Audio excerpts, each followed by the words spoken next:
It is sometimes argued that the cup that Jesus speaks of in the Garden of Gethsemane is a cup of wrath, and that he is asking God to take away a cup filled with wrath. Now, there are two primary scriptures that would lead us to believe that this is not a cup of wrath. The first one, you can either find it in Matthew 20 or in Mark 10, but it's a conversation between Jesus and his disciples. The disciples ask for something, and Jesus says, "You don't know what you're asking for." And he says, "Are you able to drink this cup?" And then he says, "You will drink this cup." Well, now hold on. They will drink the same cup as Jesus will. Well, now if Jesus drank a cup of wrath, was there wrath left over for the disciples to drink? Did Jesus not have a fully efficacious atonement? What is this cup? Now, my answer would be that the cup is a saying. It's like saying, this is my lot in life. This is the cup that I've been given. Sometimes, especially in the Bible, it'll say a cup of blessing or a cup of wrath or the cup of salvation even. Now, it would seem that they did drink of the same cup because they were martyred. They went through sufferings that Jesus went through, not crucifixion, but suffering nonetheless.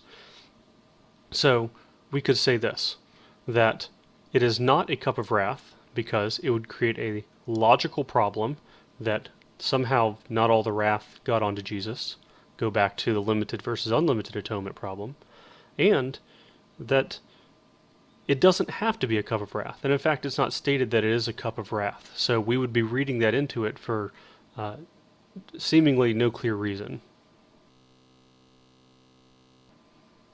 Another verse that is often brought up about a cup of wrath comes from Isaiah chapter 51. Sometimes people will bring up Isaiah 51:17. It says, I'm reading from the LEB, rouse yourself, stand Jerusalem, who have drunk from the hand of God the cup of his wrath. You have drunk the goblet, the cup of staggering, you have drained it out." And you could think, cup of wrath, it's showing up. Maybe this is the same cup that Jesus has, so ignore the logical problems with it. But just look a couple verses down. Always look a couple verses before and a couple verses after. Look at Isaiah 51:22. Thus says your Lord Yahweh, and your God pleads the cause of his people. Look, I have taken from your hand the cup of staggering. You shall not continue to drink the goblet, the cup of my wrath, any longer. Whoa. You're not going to drink from the cup of wrath any longer? Well, this is crazy. Who's he talking to? He's talking to Jerusalem.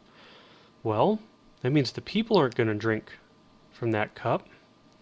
And it seems like we have God giving it and taking it away. So, unless we could find a verse that says something like, and God gave that cup to Christ, then we don't have a reason to say that that cup is wrath. In fact, it seems like it is a euphemism for what is happening, your lot in life.